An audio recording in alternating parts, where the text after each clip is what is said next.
Chapter XII. Winnie Verloc, the widow of Mr. Verloc, the sister of the late faithful Stevie, blown to fragments in a state of innocence, and in the conviction of being engaged in a humanitarian enterprise, did not run beyond the door of the parlour. She had indeed run away so far from a mere trickle of blood, but that was a movement of instinctive repulsion, and there she had paused, with staring eyes and lowered head, as though she had run through long years in her flight across the small parlour. Mrs. Verloc, by the door, was quite a different person from the woman who had been leaning over the sofa, a little swimmy in her head, but otherwise free to enjoy the profound calm of idleness and irresponsibility.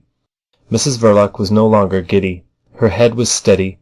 On the other hand, she was no longer calm. She was afraid. If she avoided looking in the direction of her reposing husband, it was not because she was afraid of him. Mr. Verloc was not frightful to behold. He looked comfortable. Moreover, he was dead. Mrs. Verloc entertained no vain delusions on the subject of the dead. Nothing brings them back, neither love nor hate. They can do nothing to you. They are as nothing.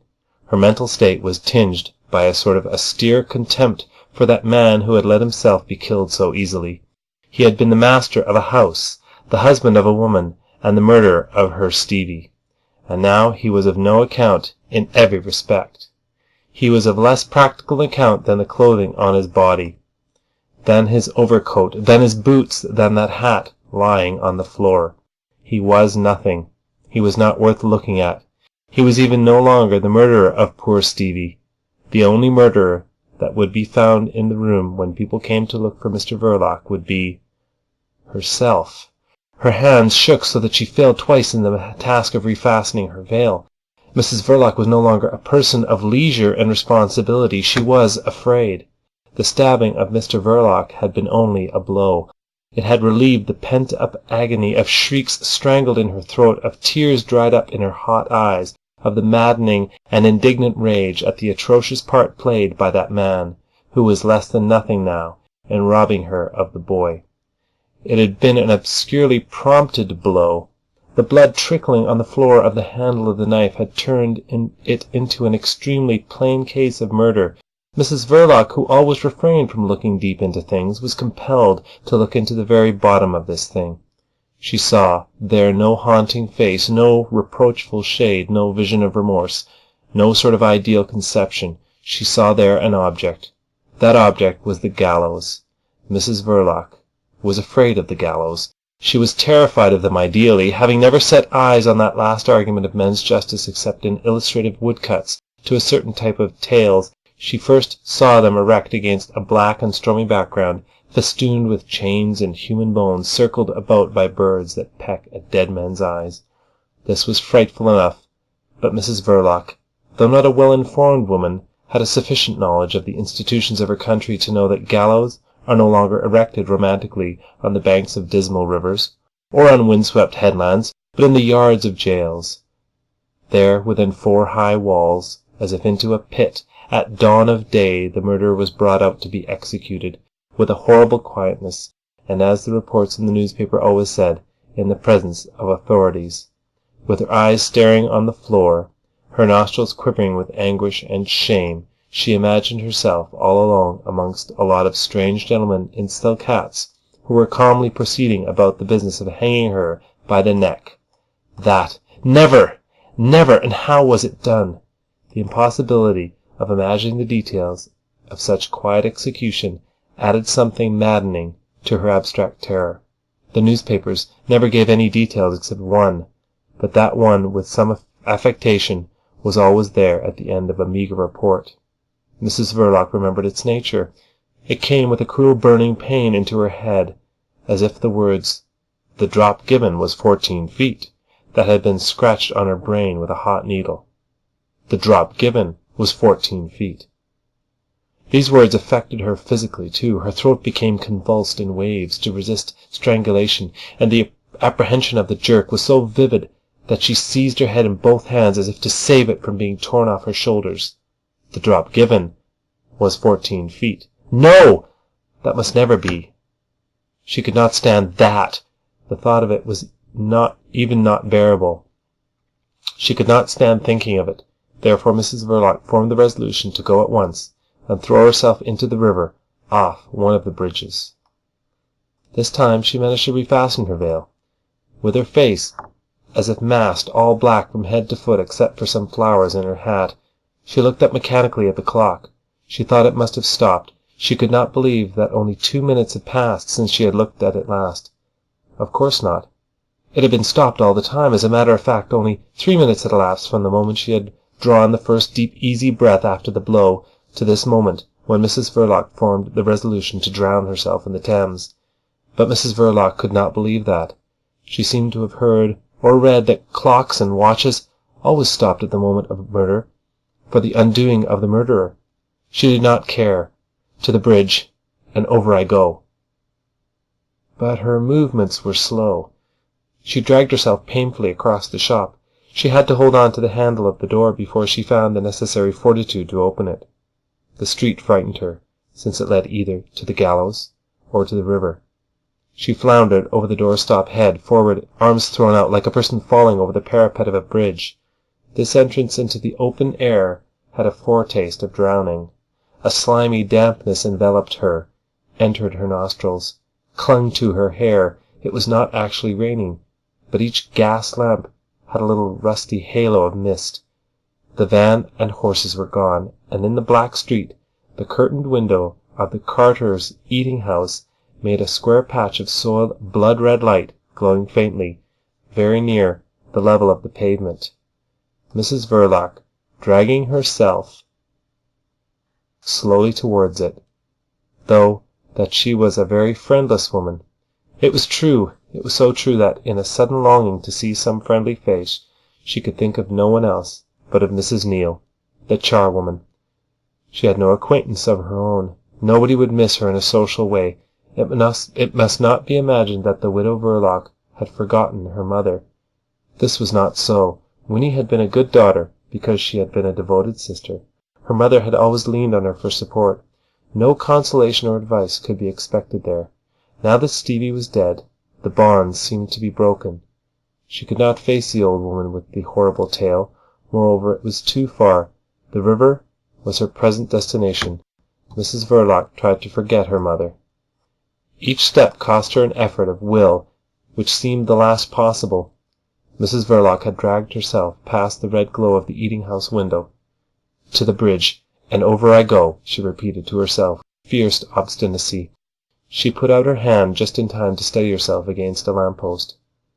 I'll never get there before morning, she thought. The fear of death paralyzed her efforts to escape the gallows. It seemed to her she had been staggering in that street for hours.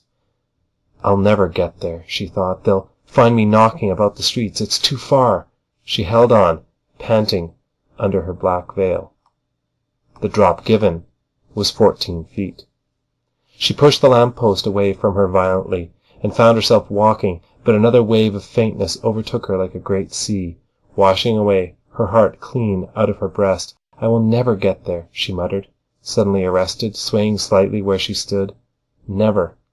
And perceiving the utter impossibility of walking as far as the nearest bridge, Mrs. Verloc thought of the flight abroad. It came to her suddenly. Murderers escaped? They escaped abroad? Spain or California?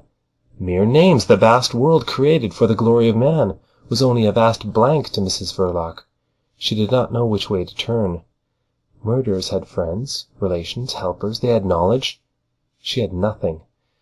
She was the most lonely of murderers that ever struck a mortal blow. She was alone in London, and the whole town of marvels and mud, with its maze of streets and its mass of lights, was sunk in a hopeless night, rested at the bottom of a black abyss from which no unaided woman could hope to scramble out. She swayed forward and made a fresh start blindly, with an awful dread of falling down.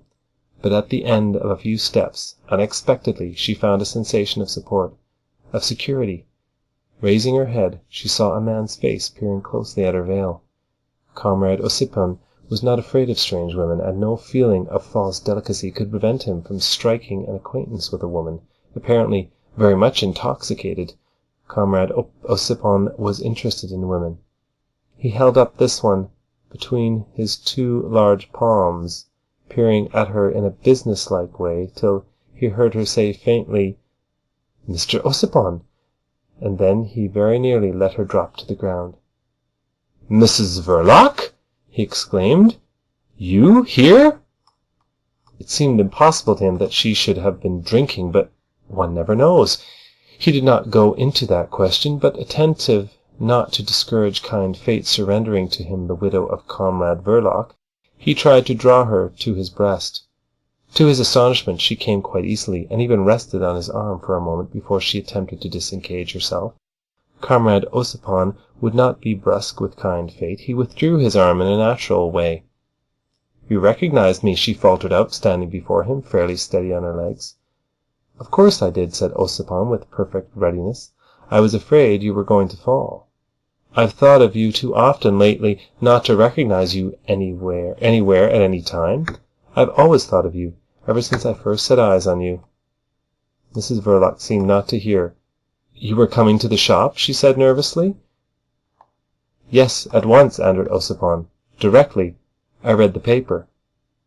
In fact, Comrade Ossipon had been skulking for a good 2 hours in the neighbourhood of Brett Street, unable to make up his mind for a bold move. The robust anarchist was not exactly a bold conqueror. He remembered that Mrs. Verloc had never responded to his glances by the slightest sign of encouragement. Besides, he thought the shop might be watched by the police, and Comrade Ossipon did not wish the police to form an exaggerated notion of his revolutionary sympathies. Even now he did not know precisely what to do. In comparison with his usual amatory speculations, this was a big and serious undertaking. He ignored how much there was in it, and how far he would have to go in order to get hold of what there was to get, supposing there was a chance at all. These perplexities, checking his elation, imparted to his tone a soberness well in keeping with the circumstances. "May I ask where you are going?" he inquired in a subdued voice. "Don't ask me," cried Mrs. Verloc with a shuddering, repressed violence. All her strong vitality recoiled from the idea of death. "Never mind where I was going." Ossipon concluded that she was very much excited, but perfectly sober. She remained silent by his side for a moment. Then all at once she did something which he did not expect. She slipped her hand under his arm. He was startled by the act itself, certainly, and quite as much too by the palpably resolute character of this movement. But this being a delicate affair, Comrade Ossipon behaved with delicacy. He contented himself by pressing the hand slightly against his robust ribs.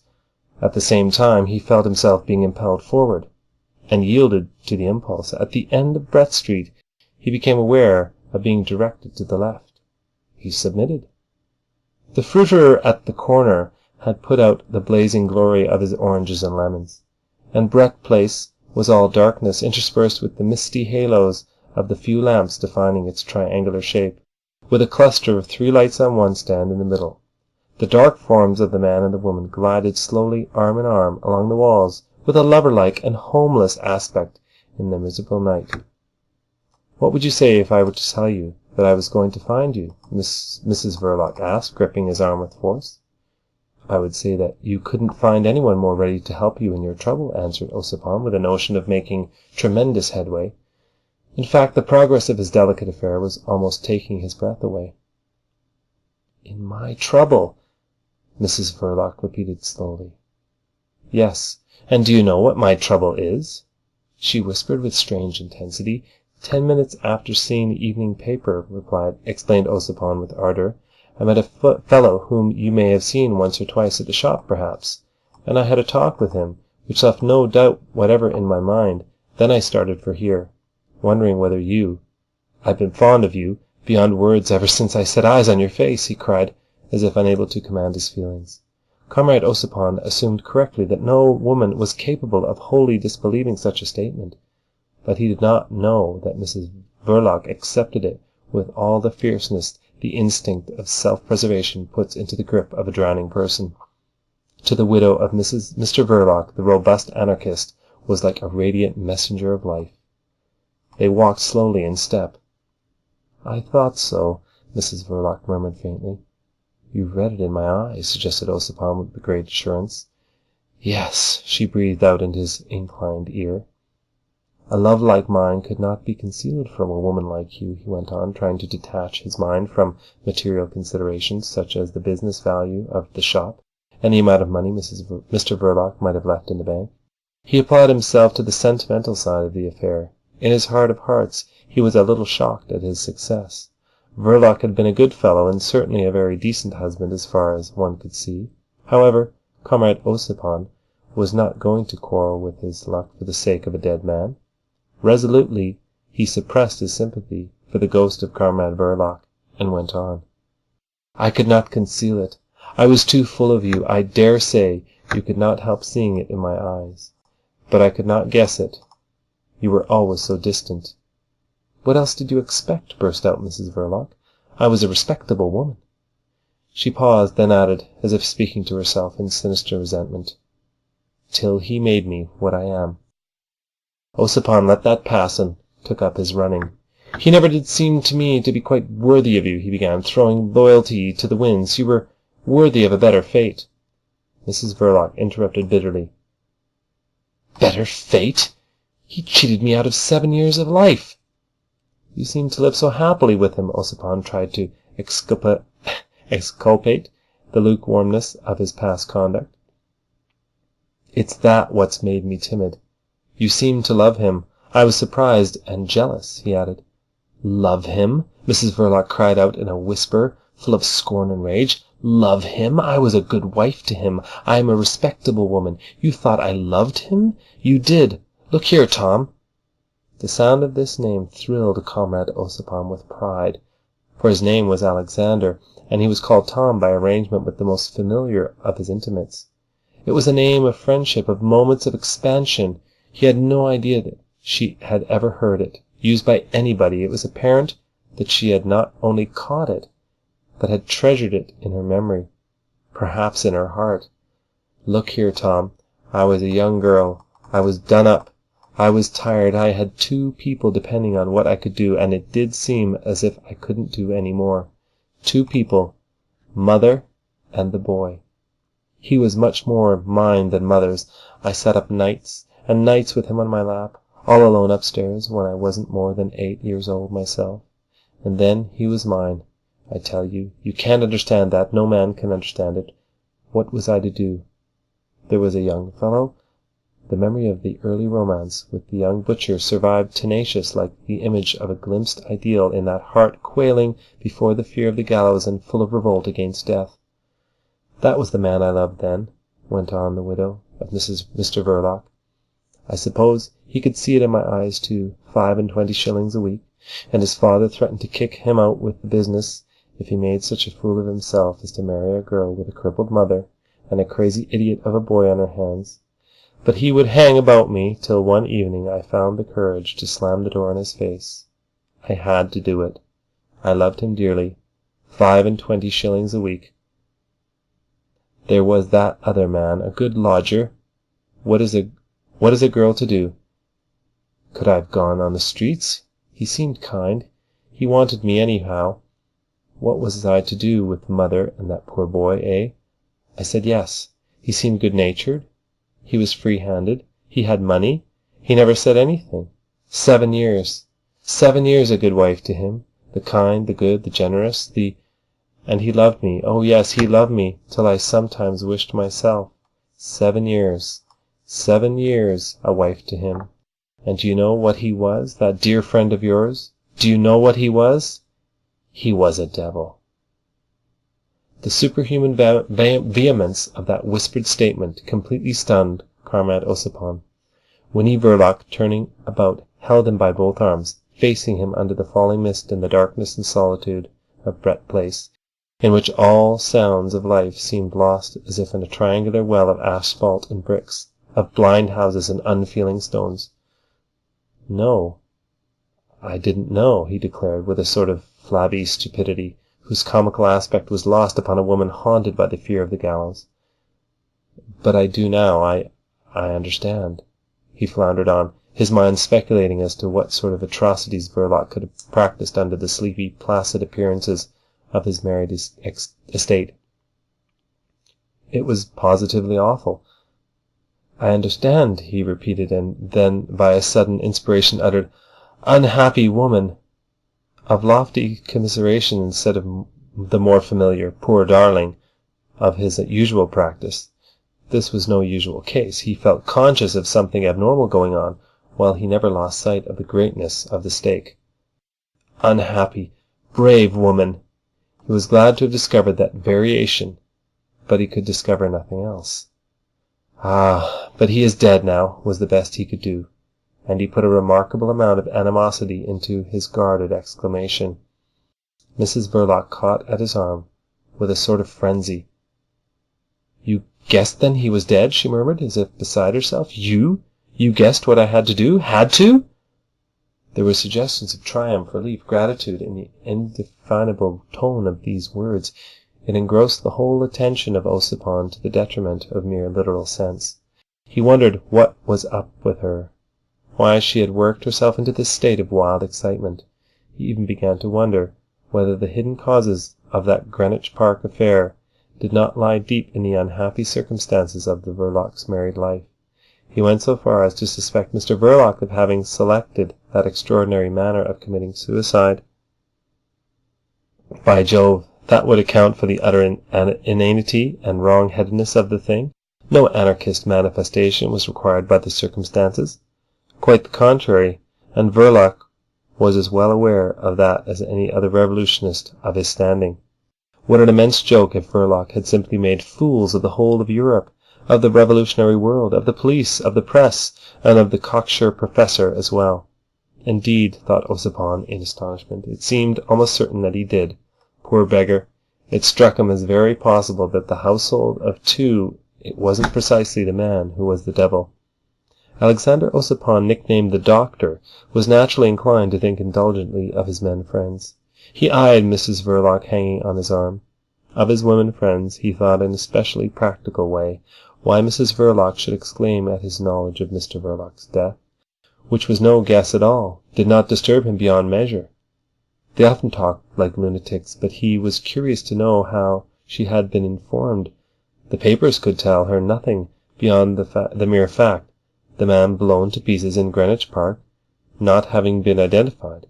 It was inconceivable on any theory that Verloc should have given her an inkling of his intention, whatever it was. This problem interested Comrade Ossipon immensely. He stopped short. They had gone then along the three sides of Brett Place, and were near the end of Brett Street again. "How did you first come to hear of it?" he asked in a tone he tried to render appropriate to the character of the revelations which had been made to him by the woman at his side. She shook violently for a while before she answered in a listless voice. "From the police. A chief inspector came. Chief Inspector Heat, he said he was. He showed me—" Mrs. Verloc choked. "Oh, Tom, they had to gather him up with a shovel."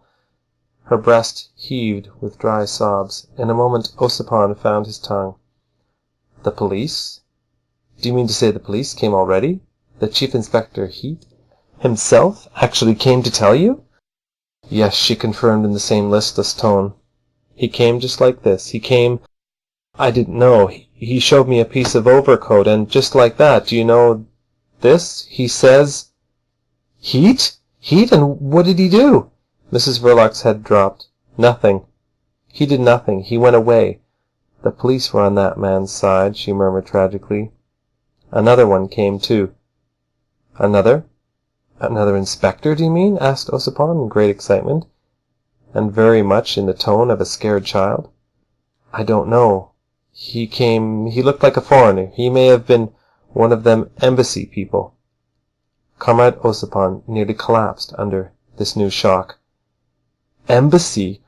Are you aware what you are saying? What embassy? What on earth do you mean by embassy?" "It's that place in Chesham Square. The people he cursed so. I don't know. What does it matter?" "And that fellow, what did he say or do to you?" "I don't remember. Nothing. I don't care. Don't ask me," she pleaded in a weary voice. "All right. I won't," assented Ossipon tenderly, and he meant it too, not because he was touched by the pathos of the pleading voice, but because he felt himself losing his footing in the depths of this tenebrous affair. "Police? Embassy? Phew! The For fear of adventuring his intelligences into ways where its natural lights might fail to guide it safely, he dismissed resolutely all suppositions, surmises and theories out of his mind. He had the woman there, absolutely flinging herself at him, and that was the principal consideration. But after what he had heard, nothing could astonish him any more. And when Mrs Verloc, as if startled suddenly out of a dream of safety, began to urge upon him wildly the necessity of an immediate flight on the continent, he did not exclaim in the least. He simply said with unaffected regret that there was no train till the morning, and stood still, looking thoughtfully at her face, veiled in black net in the light of a gas-pump veiled in a gauze of mist. Near him her black form merged into the night, like a figure half-chiselled out of a block of black stone. It was impossible to say what she knew, how deep she was involved with policemen and embassies, but if she wanted to get away, it was not for him to object. He was anxious to be off himself. He felt that the business, the shop so strangely familiar to the chief inspectors and members of foreign embassies, was not the place for him. That must be dropped. But there was the rest. These savings. The money. "You must hide me till morning, somewhere," she said in a dismayed voice. "Fact is, my dear, I can't take you where I live. I share the room with a friend." He was somewhat dismayed himself. In the morning the blessed Tex would be out in all stations, no doubt, and if they once got hold of her, for one reason or another, she would be lost to him indeed. "But you must. Don't you care for me at all? At all? What are you thinking of?" She said this violently, but she let her clasped hands fall in discouragement. There was a silence while the mist fell, and darkness reigned undisturbed over Brett Place. Not a soul, not even the vagabond, lawless, and amorous soul of a cat, came near the man and the woman facing each other. "It would be possible, perhaps, to find a safe lodging somewhere," Ossipon spoke at last. "But the truth is, my dear, I have not enough money to go and try with, only a few pence. We revolutionists are not rich." He had 15 shillings in his pocket, he added. "And there's the journey before us, too, first thing in the morning at that." She did not move, made no sound, and Comrade Ossipon's heart sank a little. Apparently she had no suggestion to offer. Suddenly she clutched at her breast, as if she had felt a sharp pain there. "But I have," she gasped. "I have the money. I have enough money, Tom. Let us go from here." "How much have you got?" he inquired without stirring to her tug, for he was a cautious man. "I have the money, I tell you. All the money." "What do you mean by it? All the money there was in the bank, or what?" he asked incredulously, but ready not to be surprised by anything in the way of luck. Yes, she said nervously. "All there was. I've it all." "How on earth did you manage to get hold of it already?" he marvelled. "He gave it to me," she murmured, suddenly subdued and trembling. Comrade Ossipon put down his rising surprise with a firm hand. "Why, then we are saved," he uttered slowly. She leaned forward and sank against his breast. He welcomed her there. She had all the money. Her hat was in the way of very marked effusion. Her veil, too. He was adequate in his manifestations, but no more. She received them without resistance, and without abandonment, passively, as if only half sensible. She freed herself from his lax embraces without difficulty. "You will save me, Tom," she broke out, recoiling, but still keeping her hold on him by the 2 lapels of his damp coat. "Save me. Hide me. Don't let them have me. You must kill me first. I couldn't do it myself. I couldn't. Not even for what I am afraid of." She was confoundedly bizarre, he thought. She was beginning to inspire him with an indefinite uneasiness.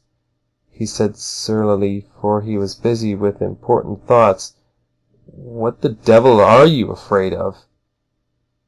"Haven't you guessed what I was driven to do?" cried the woman, distracted by the vividness of her dreadful apprehensions, her head ringing with forceful words that kept the horror of her position before her mind. She had imagined her incoherence to be clearness itself.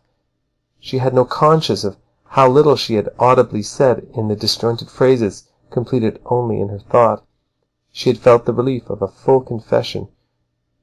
and she gave a special meaning to every sentence spoken by Comrade Ossipon, whose knowledge did not in the least resemble her own. "Haven't you guessed what I was driven to do?" Her voice fell. "You needn't be long in guessing than what I am afraid of," she continued in a bitter and sombre murmur. "I won't have it. I won't. You must promise to kill me first." She shook the lapels of his coat. "It must never be." He assured her curtly that no promises on his part were necessary, but he took good care not to contradict her in set terms, because he had had much to do with excited women, and he was inclined, in general, to let his experience guide his conduct in preference to applying his sagacity to each special case. His sagacity in this case was busy in other directions. Women's words fell into water, but the shortcomings of timetables remained. The insular nature of Great Britain obtruded itself upon his notice in an odious form. Might just as well be put under lock and key every night, he thought irritably, as nonplussed as though he had a wall to scale, with a woman on his back. Suddenly he slapped his forehead. He had a dint of cudgelling his brains just thought of the Southampton St. Malo service. The boat left about midnight. There was a train at 10:30. He became cheery and ready to act. "From Waterloo. Plenty of time." "We are all right after all. What's the matter now? This isn't the way," he protested. Mrs. Verloc, having put her arm into his, was trying to drag him into Brett Street again. "I forgot to shut the shop door as I went out," she whispered, terribly agitated. The shop, and all that was in it, had ceased to interest Comrade Ossipon. He knew how to limit his desires. He was on the point of saying, "What of that? Let it be," but he refrained. He disliked argument about trifles. He even mended his pace considerably on the thought that she might have left the money in the drawer, but his willingness lagged behind her feverish impatience. The shop seemed to be quite dark at first. The door stood ajar. Mrs. Verloc, leaning against the front, gasped out, "Nobody has been in. Look! The light in the parlour!" Ossipon, stretching his head forward, saw a faint gleam in the darkness of the shop. "There is," he said. "I forgot it." Mrs. Verloc's voice came from behind her veil faintly, and as he stood waiting for her to enter first, she said louder, "Go in and put it out, or I'll go mad." He made no immediate objection to this proposal, so strangely motivated. "Where's all that money?" he asked. "On me. Go, Tom, quick. Put it out. Go in," she cried, seizing him by both shoulders from behind.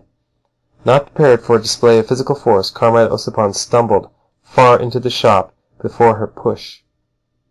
He was astonished at the strength of the woman and scandalized by her proceedings, but he did not retrace his steps in order to remonstrate with her severely in the street. He was beginning to be disagreeably impressed by her fantastic behaviour. Moreover, this or never was the time to humour the woman. Comrade Ossipon avoided easily the end of the counter, and approached calmly the glazed door of the parlour. The curtain over the panes being drawn back a little, he, by a very natural impulse, looked in just as he made ready to turn the handle.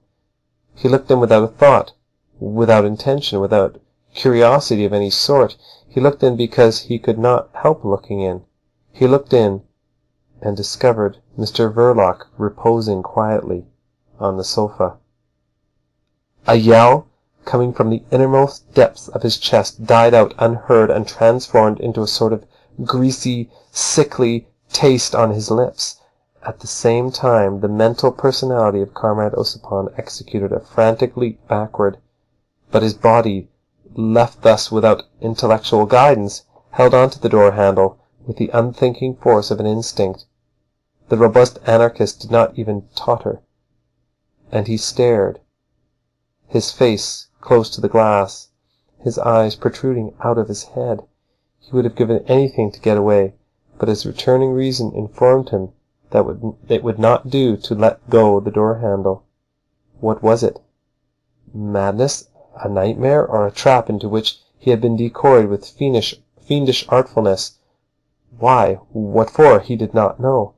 Without any sense of guilt in his breast, in the full peace of his conscience, as far as these people were concerned, the idea that he would be murdered for mysterious reasons by the couple Verloc passed not so much across his mind as across the pit of his stomach, and went out, leaving behind a trail of sickly faintness and indisposition. Conrad Ossipon did not feel very well in a very special way for a moment, a long moment, and he stared. Mr. Verloc lay very still meanwhile, simulating sleep for reasons of his own, while that savage woman of his was guarding the door, invisible and silent in the dark and deserted street. Was all this some sort of terrifying arrangement invented by the police for his special benefit? His modesty shrank from that explanation. But the true sense of the scene he was beholding came to Ossipon through the contemplation of the hat. It seemed an extraordinary thing, an ominous object, a sign. Black and rim upward it lay on the floor before the couch, as if prepared to receive the contributions of pence from people who would come presently to behold Mr. Verloc in the fullness of his domestic ease reposing on a sofa. From the hat, the eyes of the robust anarchist wandered to the displaced table, gazed at the broken dish for a time, received a kind of optical shock from observing a white gleam under the imperfectly closed eyelids of the man on the couch. Mr. Verloc did not seem so much asleep now as lying down with a bent head and looking insistently at his left breast. And when Conrad Ossipon had made out the handle of the knife, he turned away from the glazed door and retched violently. The crash of the street door flung to made his very soul leap in a panic. This house, with its harmless tenant, could still be made a trap of a terrible kind. Conrad Ossipon had no settled conception now of what was happening to him. Catching his thigh against the end of the counter, he spun round, staggered with a cry of pain, felt in the distracting clatter of the bell his arms pinned to his side by a convulsive hug, while the cold lips of a woman moved creepily on his very ear to form the words, "Policeman! He has seen me!" He ceased to struggle. She never let him go. Her hands had locked themselves with an inseparable twist of fingers on his robust back. While the footsteps approached, they breathed quickly, breast to breast, with hard, laboured breaths, as if theirs had been the altitude of a deadly struggle, while in fact it was the attitude of deadly fear, and the time was long. The constable on the beat had in truth seen something of Mrs. Verloc, only coming from the lighted thoroughfare at the other end of Brett Street. She had been no more to him than a flutter in the darkness, and he was not even quite sure that there had been a flutter. He had no reason to hurry up. On coming abreast of the shop, he observed that it had been closed early. There was nothing very unusual in that. The man on duty had special instructions about that shop. What went on about there was not to be meddled with unless absolutely disorderly, but any observation made were to be reported.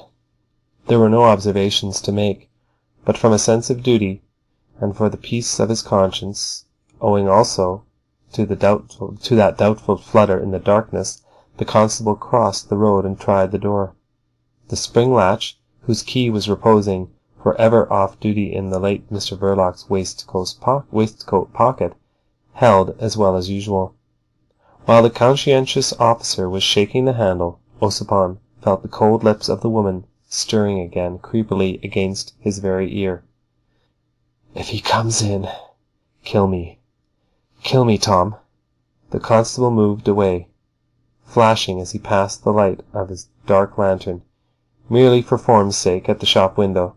For a moment longer the man and the woman inside stood motionless, panting, breast to breast. Then her fingers came unlocked, her arms fell by her side slowly. Ossipon leaned against the counter. The robust anarchist was supported badly. This was awful. He was almost too disgusted for speech. Yet he managed to utter a plaintive thought, showing at least that he realized his position. "Only a couple of minutes later, and you'd have made me blunder against the fellow poking about there with his damned dark lantern." The widow of Mr. Verloc, motionless in the middle of the shop, said insistently, "Go in and put the light out, Tom. It will drive me crazy." She saw vaguely his vehement gesture of refusal. Nothing in the world would have induced Ossipon to go into the parlour. He was not superstitious, but there was too much blood on the floor, a beastly pool of it all around the hat. He judged he had been already far too near that corpse for his peace of mind, for the safety of his neck, perhaps. "At the meter, then. There, look, in the corner." The robust form of Comrade Ossipon, striding brusque and shadowy across the shop, squatted in a corner obediently, and this obedience was without grace. He fumbled nervously, and suddenly, in the sound of a muttering curse, the light behind the glazed door flicked out to a gasping, hysterical sigh of a woman. Night, the inevitable reward of men's faithful labours on this earth, night had fallen on Mr. Verloc, the tried revolutionist, one of the old lot, the humble guardian of society, the invaluable secret agent, Delta, of Baron Stott Wartenheim's dispatches, a servant of law and order, faithful, trusted, accurate, admirable, and perhaps one single amiable weakness, the idealistic belief in being loved for himself. Ossipon groped his way back through the stuffy atmosphere, as black as ink now, to the counter. The voice of Mrs. Verloc, standing in the middle of the shop, vibrated after him in that blackness with a desperate protest. "I will not be hanged, Tom. I will not." She broke off. Ossipon from the counter issued a warning. "Don't shout like this," then seemed to reflect profoundly. "You did this thing quite by yourself?" he inquired in a hollow voice, but with an appearance of masterful calmness which filled Mrs. Verloc's heart with grateful confidence in his protecting strength. "Yes," she whispered, invisible. "I wouldn't have believed it possible," he muttered. "Nobody would." She heard him move about, and the snapping of a lock in the parlour door. Comrade Ossipon had turned the key on Mr. Verloc's repose, and this he did not from reverence for its eternal nature or any other obscurely sentimental consideration, but for the precise reason that he was not at all sure that there was not someone else hiding somewhere in the house. He did not believe the woman, or rather he was incapable by now of judging what could be true, possible, or even probable in this astounding universe. He was terrified out of all capacity for belief or disbelief in regard of this extraordinary affair, which began with police inspectors and embassies and would end goodness knows where, on the scaffold for someone. He was terrified at the thought that he could not prove the use he made of his time ever since 7 o'clock, for he had been skulking about Brett Street. He was terrified at this savage woman who had brought him in here, and would probably saddle him with complicity, at least if he were not careful. He was terrified at the rapidity with which he had been involved in such dangers, decoyed into it. It was some 20 minutes since he had met her, not more. The voice of Mrs. Verloc rose subdued, pleading piteously. "Don't let them hang me, Tom. You take me out of this country. I'll work for you. I'll slave for you. I'll love you. I'm no one in the world. Who would look at me if you don't?" She ceased for a moment.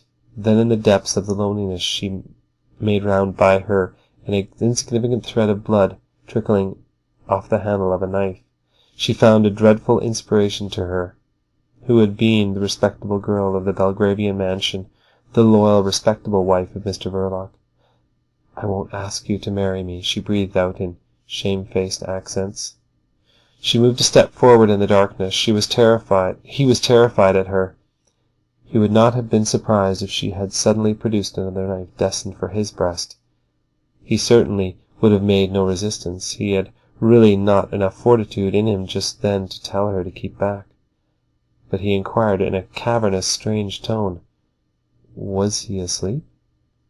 "No," she cried, and went on rapidly. "He wasn't. Not he. He had been telling me that nothing could touch him. After taking the boy away from under my very eyes to kill him, the loving, innocent, harmless lad. My own, I tell you. He was lying on the couch quite easy after killing the boy. My boy. I would have gone on the streets to get out of his sight, and he says to me like this, 'Come here,' after telling me I had helped to kill the boy. You hear, Tom? He says like this, 'Come here,' after taking my very heart out of me along with the boy to smash in the dirt." She ceased, then dreamily repeated twice, "Blood and dirt. Blood and dirt." A great light broke upon Conrad Ossipon. It was that half-witted lad then who had perished in the park, and the fooling of everybody all round appeared more complete than ever. Colossal. He exclaimed scientifically in the extremity of his astonishment, "The degenerate! By heavens!" "Come here." The voice of Mrs. Verloc rose again. "What did he think I was made of? Tell me, Tom. Come here. Me? Like this? I had been looking at the knife, and I thought I would come then if he wanted me so much. Oh yes, I came for the last time, with the knife." He was excessively terrified at her. The sister of the degenerate? A degenerate herself of a murdering type, or else of the lying type. Conrad Ossipon might have been said to be terrified scientifically, in addition to all other kinds of fear. It was an immeasurable and composite funk, which from its very excess gave him in the dark a false appearance of calm and thoughtful deliberation, for he moved and spoke with difficulty, being as if half frozen in his will and mind, and no one could see his ghastly face. He felt half dead. He leaped a foot high. Unexpectedly, Mrs. Verloc had desecrated the unbroken, reserved decency of her home by a shrill and terrible shriek. "Help, Tom! Save me! I won't be hanged!" He rushed forward, groping for her mouth with a silencing hand, and the shriek died out.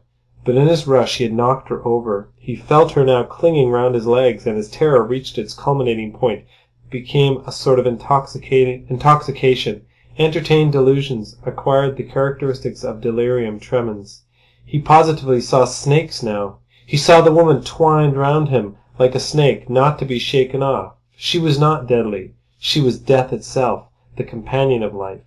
Mrs. Verloc, as if relieved by the outburst, was very far from behaving noisily now. She was pitiful. "Tom, you can't throw me off now," she murmured from the floor. "Not unless you crush my head under your heel. I won't leave you." "Get up," said Ossipon. His face was so pale as to be quite visible in the profound black darkness of the shop, while Mrs. Verloc, veiled, had no face, almost no discernible form. Trembling of something small and white, a flower in her hat, marked her place, her movements. It rose in the blackness. She had got up from the floor, and Ossipon regretted not having run out at once into the street. But he perceived easily that it would not do. It would not do. She would run after him. She would pursue him, shrieking, till she sent every policeman within hearing in chase. And then goodness only knew what she would say of him. He was so frightened that for a moment the insane notion of strangling her in the dark passed through his mind, and he became more frightened than ever. She had him. He saw himself living in abject terror in some obscure hamlet in Spain or Italy, till some fine morning they found him dead too, with a knife in his breast, like Mr. Verloc. He sighed deeply. He dared not move, and Mrs. Verloc waited in silence the good pleasure of her saviour, deriving comfort from his reflexive silence.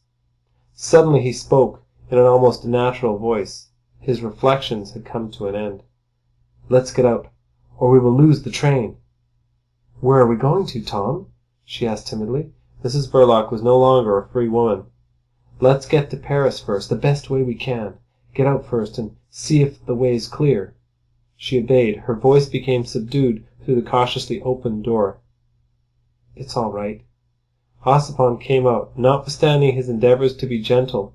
The cracked bell clattered behind the closed door in the empty shop, as if trying in vain to warn the reposing Mr. Verloc of the final departure of his wife, accompanied by his friend.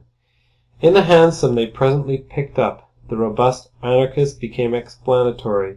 He was still awfully pale, with eyes that seemed to have sunk a whole half-inch into his tense face, but he seemed to have thought of everything with an extraordinary method. "When we arrive," he discoursed in a queer, monotonous tone, "you must go into the station ahead of me, as if we did not know each other. I will take the tickets and slip in yours. You slip in yours into your hand as I pass you. Then you will go into the first-class ladies' waiting room and sit there till 10 minutes before the train starts. Then you come out. I will be outside. You go in first on the platform as if you do not know me. There may be eyes watching there that know what's what. Alone, you are only a woman going off by train. I am known. With me, you may be guessed at as Mrs. Verloc running away. Do you understand, my dear?" he added with an effort. "Yes," said Mrs. Verloc, sitting there against him in the hansom, all rigid with the dread of the gallows and the fear of death.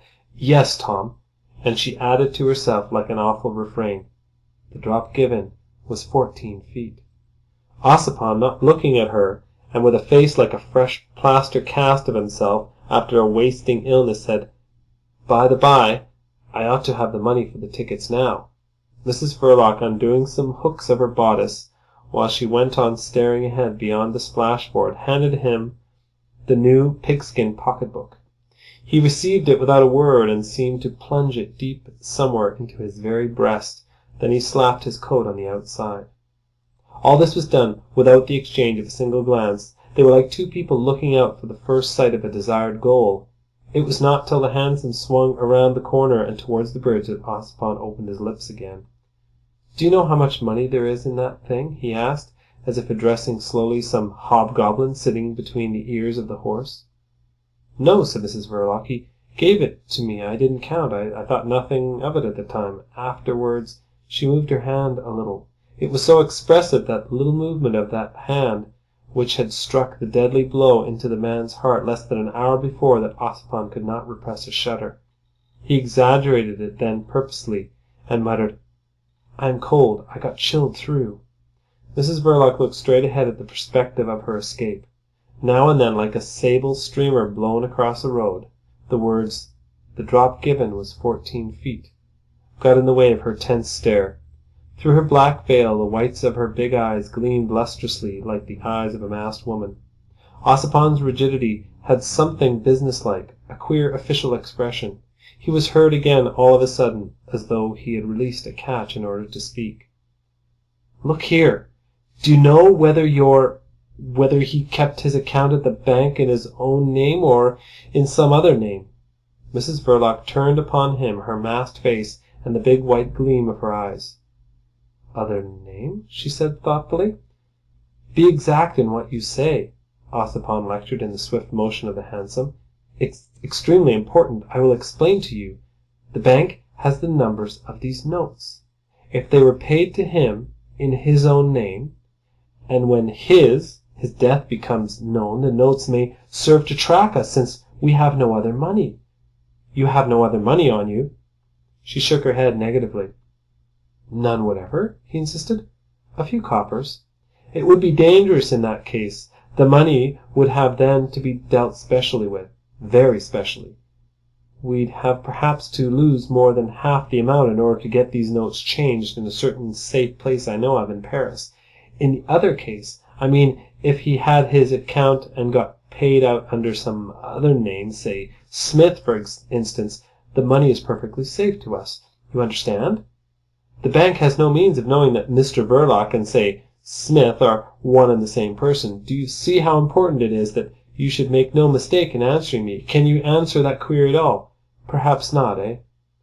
She said composedly, "I remember now. He didn't bank in his own name. He told me once that it was on deposit in the name of Prozor." "You're sure?" "Certain. You don't think the bank had any knowledge of his real name, or anybody in the bank?" She shrugged her shoulders.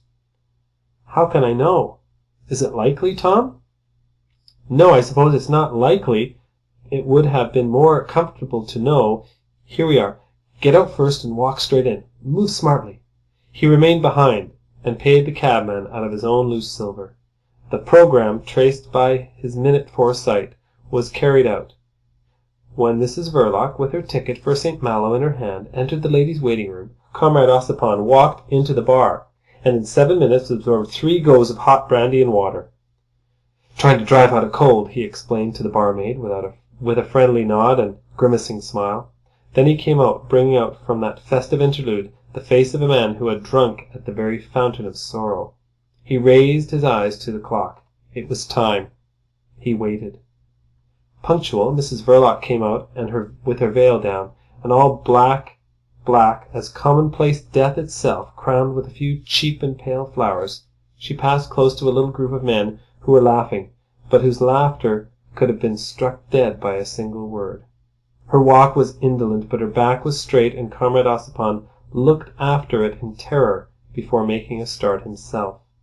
The train was drawing up, and hardly anybody about its row of open doors. Owing to the time of year and to the abominable weather, there were hardly any passengers. Mrs Verloc walked slowly along the line of empty compartments till Ossipon touched her elbow from behind. "In here." She got in and remained on the platform looking about. She bent forward, and in a whisper, "What is it, Tom? Is there any danger? Wait a moment, there's the guard." She saw him accost the man in uniform. They talked for a while. She heard the guard say, "Very well, sir," and saw him touch his cap. Then Ossipon came back saying, "I told him not to let anybody get into our compartment." She was leaning forward on her seat. "You think of everything." "You'll get me off, Tom?" she asked with a gust of anguish, lifting her veil brusquely to look at her saviour. She had uncovered a face like adamant, and out of this face the eyes looked on, big, dry, enlarged, lightless, burnt out of like two black holes in the white shining globes. "There is no danger," he said, gazing into them with an earnestness almost rapt, which to Mrs Verloc, flying from the gallows, seemed to be full of force and tenderness. This devotion deeply moved her, and the adamantine face lost the stern rigidity of its terror. Comrade Ossipon gazed at it. No lover ever gazed at his mistress's face.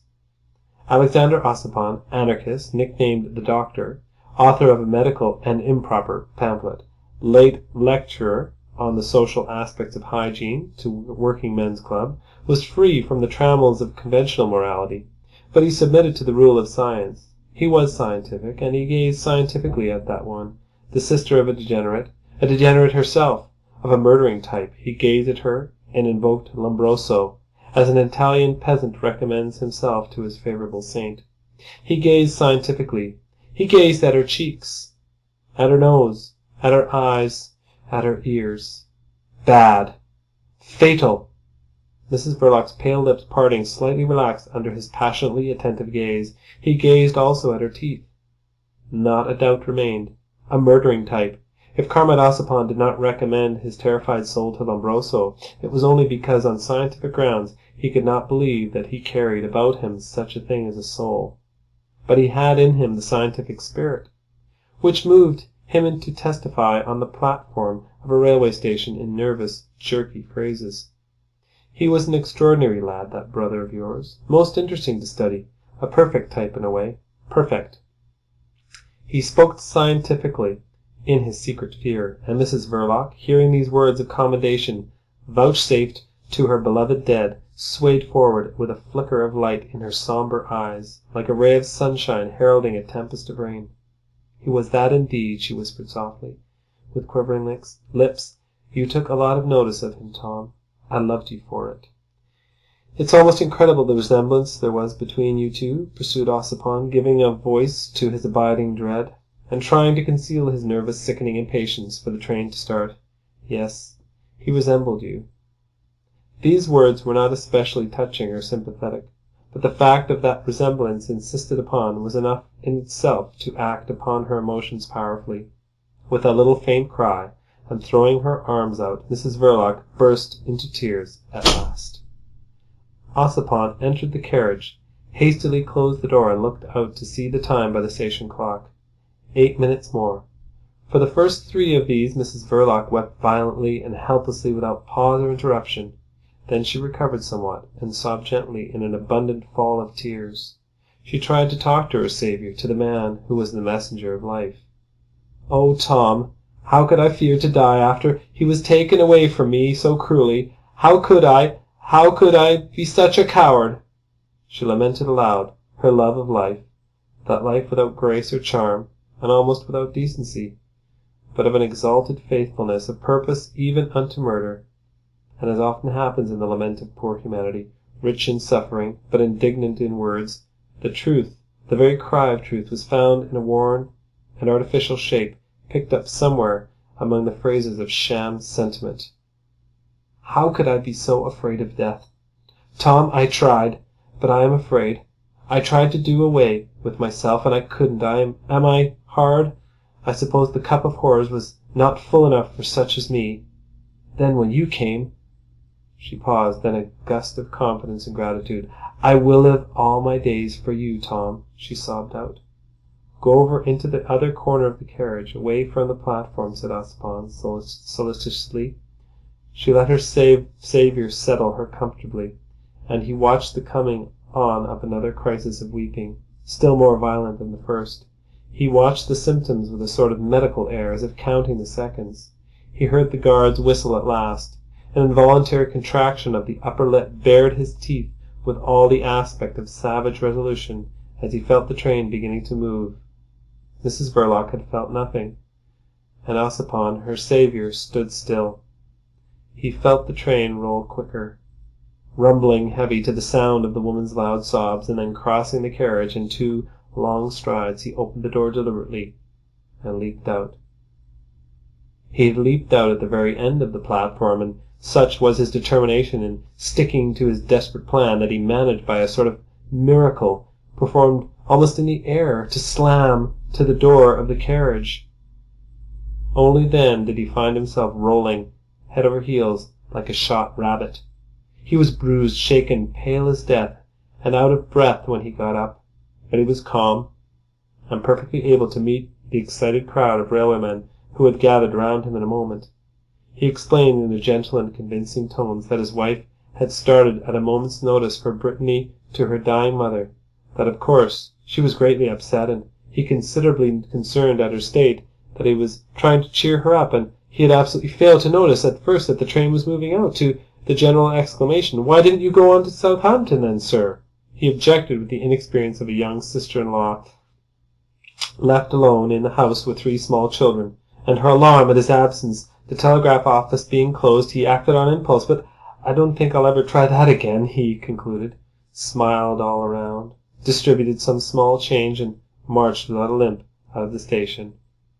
Outside, Comrade Ossipon, flush of safe banknotes, as never before in his life, refused the offer of a cab. "I can walk," he said, with a little friendly laugh to the civil driver. He could walk. He walked. He crossed the bridge. Later, on the towers of the Abbey, saw in their massive immobility the yellow bush of his hair passing under the lamps.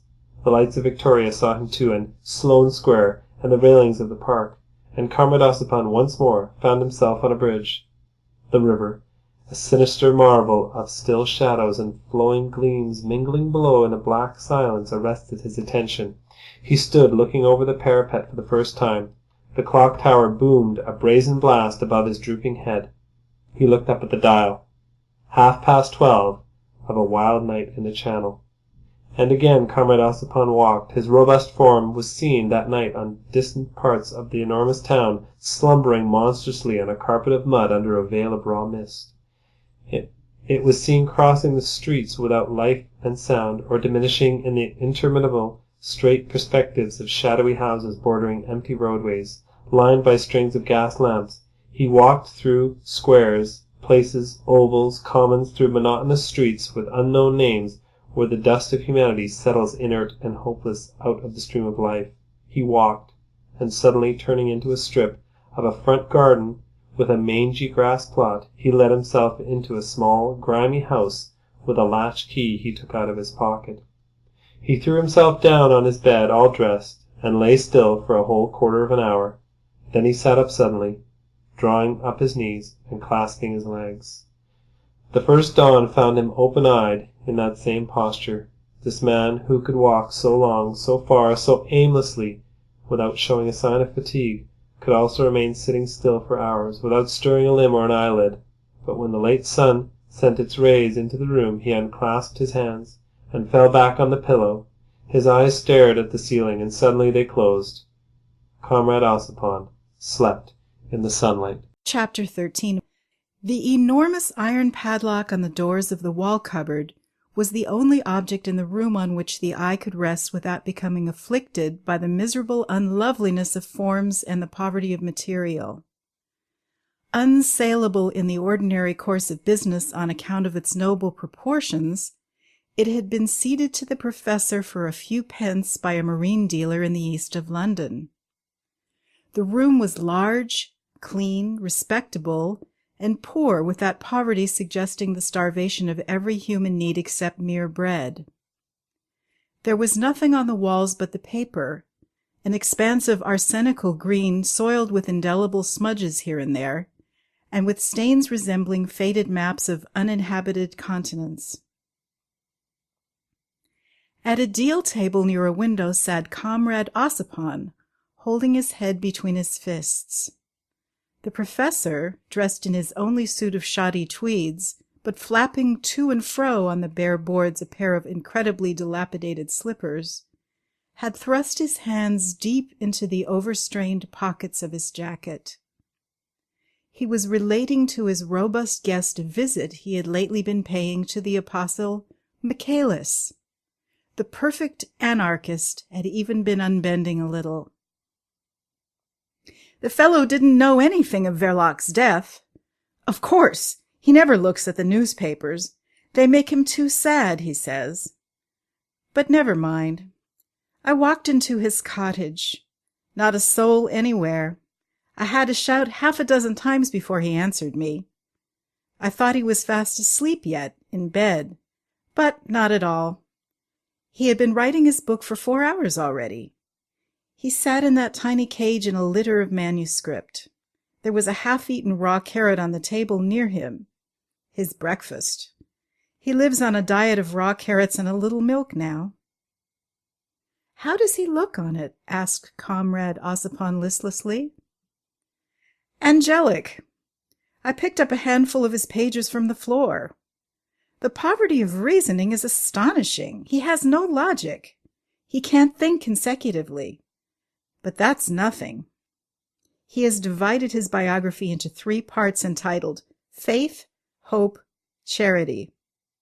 He is elaborating now the idea of a world planned out like an immense and nice hospital, with gardens and flowers, in which the strong are to devote themselves to the nursing of the weak." The professor paused. "Conceive you this folly, Ossipon, the weak, the source of all evil on this earth?" he continued with his grim assurance. "I told him that I dreamt of a world like shambles, where the weak would be taken in hand for utter extermination. Do you understand, Ossipon, the source of all evil? They are our sinister masters, the weak, the flabby, the silly, the cowardly, the faint of heart, and the slavish of mind. They have power. They are the multitude. Theirs is the kingdom of the earth. Exterminate! Exterminate! That is the only way of progress. It is. Follow me, Ossipon. First the great multitude of the weak must go, then the only relatively strong. You see, first the blind, then the deaf and the dumb, then the halt and the lame, and so on. Every taint, every vice, every prejudice, every convention must meet its doom." "And what remains?" asked Ossipon in a stifled voice. "I remain, if I am strong enough," asserted the sallow little professor, whose large ears, thin like membranes, and standing far out from the sides of his frail skull, took on suddenly a deep red tint. "Haven't I suffered enough from this oppression of the weak?" he continued forcibly. Then tapping the breast pocket of his jacket, "And yet I am the force," he went on. "But the time, give me time. Ah, that multitude, too stupid to feel either pity or fear. Sometimes I think they have everything on their side. Everything, even death, my own weapon." "Come and drink some beer with me at the Silenas," said the robust Ossipon after an interval of silence pervaded by the rapid flap-flap of the slippers on the feet of the perfect anarchist. This last accepted. He was jovial that day in his own peculiar way. He slapped Ossipon's shoulder. "Beer! So be it. Let us drink and be merry, for we are strong, and tomorrow we die." He busied himself with putting on his boots and talked meanwhile in his curt, resolute tones. "What's the matter with you, Ossipon? You look glum and seek even my company. I hear that you are seen constantly in places where men utter foolish things over glasses of liquor. Why? Have you abandoned your collection of women? They are the weak who feed the strong, eh?" He stamped one foot and picked up his other laced boot, heavy, thick-soled, unblacked, mended many times. He smiled to himself grimly. "Tell me, Ossipon, terrible man, has ever one of your victims killed herself for you? Or are your triumphs so far incomplete, for blood alone puts a seal on greatness? Blood. Death. Look at history." "You be damned," said Ossipon without turning his head. "Why? Let that be the hope of the weak, whose theology has invented hell for the strong. Ossipon, my feeling for you is amicable contempt. You couldn't kill a fly." But rolling to the feast on the top of the omnibus, the professor lost his high spirits. The contemplation of the multitudes thronging the pavements extinguished his assurance under a load of doubt and uneasiness, which he could only shake off after a period of seclusion in the room with a large cupboard closed by an enormous padlock. "And so," said over his shoulder Comrade Ossipon, who sat on the seat behind, "and so Michaelis dreams of a world like a beautiful and cheery hospital." "Just so.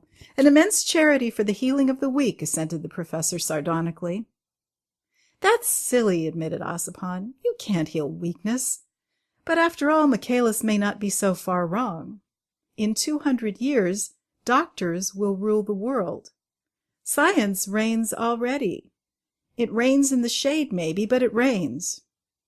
And all science must culminate at last in the science of healing, not the weak, but the strong. Mankind wants to live.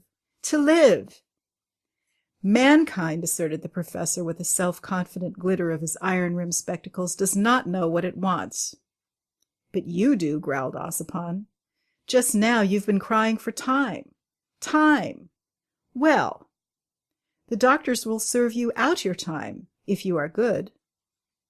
You profess yourself to be one of the strong, because you carry in your pocket enough stuff to send yourself and, say, 20 other people into eternity. But eternity is a damned hole. It's time that you need. You, if you met a man who could give you for certain 10 years of time, you would call him your master." "My device is no God, no master," said the professor sententiously as he rose to get off the bus. Ossipon followed. "Wait till you are lying flat on your back at the end of your time," he retorted, jumping off the footboard after the other. "Your scurvy, shabby, mangy little bit of time," he continued across the street and hopping onto the curbstone. "Ossipon, I think that you are a humbug," the professor said, opening masterfully the doors of the renowned Silenus. And when they had established themselves at a little table, he developed further this gracious thought. "You are not even a doctor. But you are funny. Your notion of a humanity universally putting out the tongue and taking the pill from pole to pole at the bidding of a few solemn jokers is worthy of the prophet. Prophecy. What's the good of thinking what will be?" He raised his glass. "To the destruction of what is," he said calmly. He drank and relapsed into his peculiarly close manner of silence. The thought of a mankind as numerous as the sands of the seashore, as indestructible, as difficult to handle, oppressed him. The sound of exploding bombs was lost in their immensity of passive grains without an echo. For instance, this Verloc affair. Who thought of it now? Ossipon, as if suddenly compelled by some mysterious force, pulled a much-folded newspaper out of his pocket. The professor raised his head at the rustle. "What's that paper? Anything in it?" he asked. Ossipon started like a scared somnambulist. "Nothing. Nothing whatever. The thing's 10 days old. I forgot it in my pocket, I suppose." But he did not throw the old thing away. Before returning it to his pocket, he stole a glance at the last lines of a paragraph. They ran thus: "An impenetrable mystery seems destined to hang forever over this act of madness or despair." Such were the end words of an item of news headed "Suicide of Lady Passenger from a Cross-Channel Boat." Comrade Ossipon was familiar with the beauties of its journalistic style. An impenetrable mystery seems destined to hang forever. He knew every word by heart. An impenetrable mystery. And the robust anarchist, hanging his head on his breast, fell into a long reverie.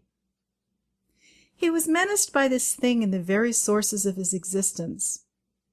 He could not issue forth to meet his various conquests, those that he courted on benches in Kensington Gardens, and those he met near area railings, without the dread of beginning to talk to them of an impenetrable mystery destined— he was becoming scientifically afraid of insanity lying in wait for him amongst these lines— to hang forever over. It was an obsession, a torture. He had lately failed to keep several of these appointments, whose note used to be an unbounded trustfulness in the language of sentiment and manly tenderness. The confiding disposition of various classes of women satisfied the needs of his self-love and put some material means into his hand. He needed it to live. It was there. But if he could no longer make use of it, he ran the risk of starving his ideals in his body. This act of madness or despair. An impenetrable mystery was sure to hang forever as far as all mankind was concerned. But what of that if he alone of all men could never get rid of the cursed knowledge? And Comrade Ossipon's knowledge was as precise as the newspaper man could make it, up to the very threshold of the mystery destined to hang forever. Comrade Ossipon was well informed. He knew what the gangway man of the steamer had seen: a lady in a black dress and a black veil, wandering at midnight alongside on the quay. "Are you going by the boat, ma'am?" he had asked her encouragingly. "This way." She seemed not to know what to do. He helped her on board. She seemed weak. And he knew also what the stewardess had seen: a lady in black with a white face standing in the middle of the empty ladies' cabin. The stewardess induced her to lie down there. The lady seemed quite unwilling to speak, and as if she were in some awful trouble. The next the stewardess knew, she was gone from the ladies' cabin. The stewardess then went back on deck to look for her, and Comrade Ossipon was informed that the good woman found the unhappy lady lying down in one of the hooded seats. Her eyes were open, but she would not answer anything that was said to her. She seemed very ill. The stewardess fetched the chief steward, and those two people stood by the side of the hooded seat consulting over their extraordinary and tragic passenger.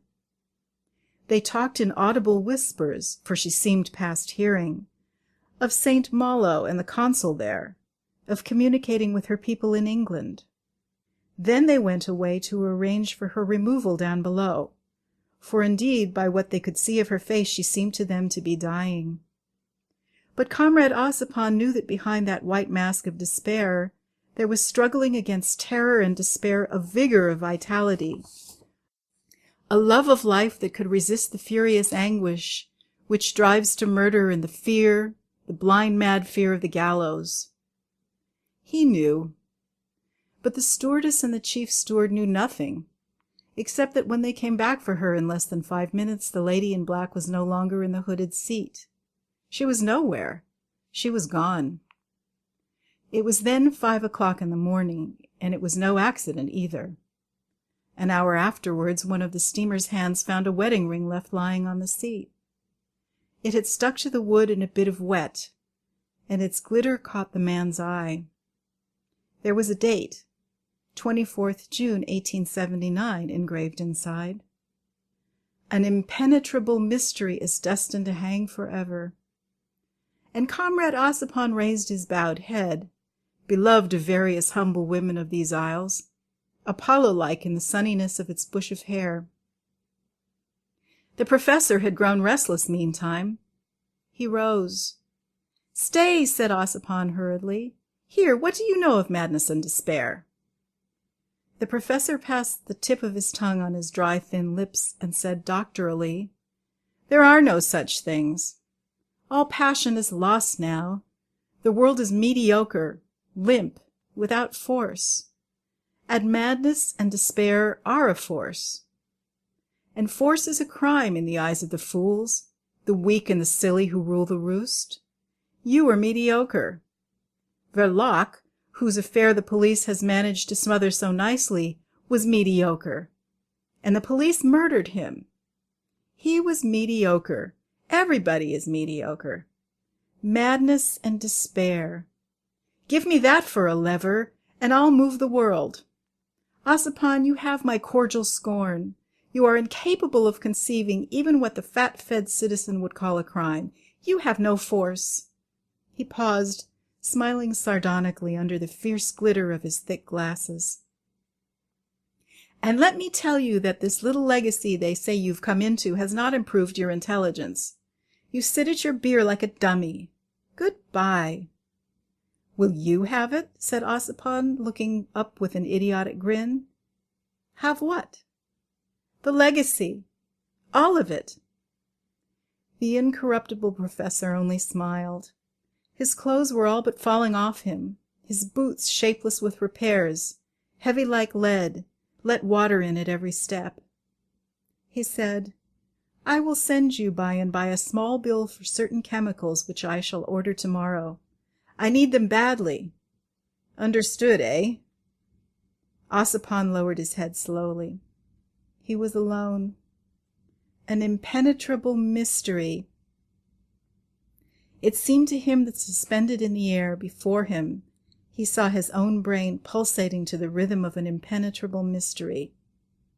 It was diseased, clearly. This act of madness or despair.